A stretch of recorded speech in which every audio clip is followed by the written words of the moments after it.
ദൈവത്തിന് സ്തുതി.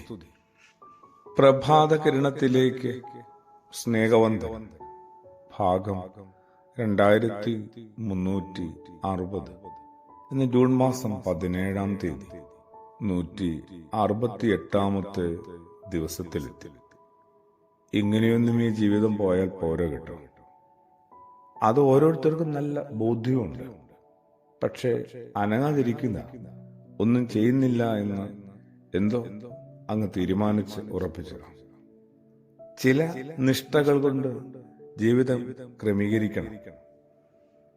ഞാനും നിങ്ങളുമൊക്കെ ഏർപ്പെടുന്ന ചെറിയ ചെറിയ കാര്യങ്ങളില്ലേ, അത് തൊഴിലായാലും പ്രാർത്ഥനയായാലും എന്തായാലും അതിനകത്ത് കുറെ കൂടി ഏകാഗ്രതയും ശുദ്ധിയും പുലർത്താനുള്ള ഒരു ക്ഷണം ശരിക്കും സുവിശേഷത്തിന്റെ താളുകളിൽ മുഴങ്ങുന്നുണ്ട്. മാനസാന്തരം എന്നൊരു വാക്കുണ്ട്. പറഞ്ഞും കേട്ടും വല്ലാതെ പഴകിപ്പോയ വക്കും മൂലയുമൊക്കെ വല്ലാതെ തേഞ്ഞ് ഉടഞ്ഞുപോയ വാക്ക മാനസാന്തരം. എന്താണ് ഈ മാനസാന്തരം? ഏർപ്പെടുന്ന ചെറിയ കാര്യങ്ങളിൽ നിലനിൽക്കുന്ന ചില ക്രമപ്പെടുത്തലുകൾ നടത്താനാവുമോ നമുക്കെന്നതാണ്. ഏർപ്പെടുന്ന ചെറിയ കാര്യങ്ങൾക്കകത്ത് നിലനിൽക്കുന്ന ചില നല്ല ക്രമപ്പെടുത്തലുകൾക്ക് സാധ്യതയുണ്ട്. മാനസാന്തരത്തിന് ഇങ്ങനെയൊരു നിർവചനം നൽകേണ്ടതാണ്. പുതിയ നിയമം അത് പഠിപ്പിക്കുന്നുണ്ട്. യോഹന്നാൻ സ്നാപകൻ അങ്ങനെ ചില സൂചനകൾ തരുന്നുണ്ട്.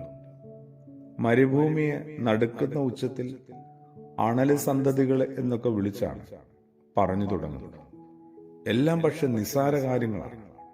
മാനസാന്തരത്തിന് യോജിച്ച ഫലങ്ങൾ പുറപ്പെടുവിക്കുമെന്നാണ് ശരിക്കും അതിന്റെ തലക്കെട്ട്. കേൾക്കുന്നവരാവട്ടെ ഞങ്ങൾ ഇനി എന്താണ് ചെയ്യേണ്ടതെന്നാണ് മറുചോദ്യം. യോഹന്നാൻ പറഞ്ഞ മറുപടി ശ്രദ്ധേയമാണ്. രണ്ടുടുപ്പുള്ളവൻ ഒന്ന് ഇല്ലാത്തവന് കൊടുക്കട്ടെ എന്നാണ് അതിലാദ്യത്തേത്. വിശുദ്ധനായ മത്തായിയുടെ സുവിശേഷത്തിനകത്തും ലൂക്കോസ് എഴുതിയ സുവിശേഷത്തിനകത്തും 3-ാം അധ്യായം ഒന്ന് വായിച്ചാല് യോഹന്നാൻ മാബ്ദാനായുടെ പ്രഭാഷണം കണ്ടെത്താൻ പറ്റും. പറയുകയാണ്, 2 ഉടുപ്പുള്ളവൻ ഒരു ഉടുപ്പ് ഇല്ലാത്തവന് കൊടുക്കട്ടെ. അവിടം കൊണ്ട് അദ്ദേഹം നിർത്തിയില്ല.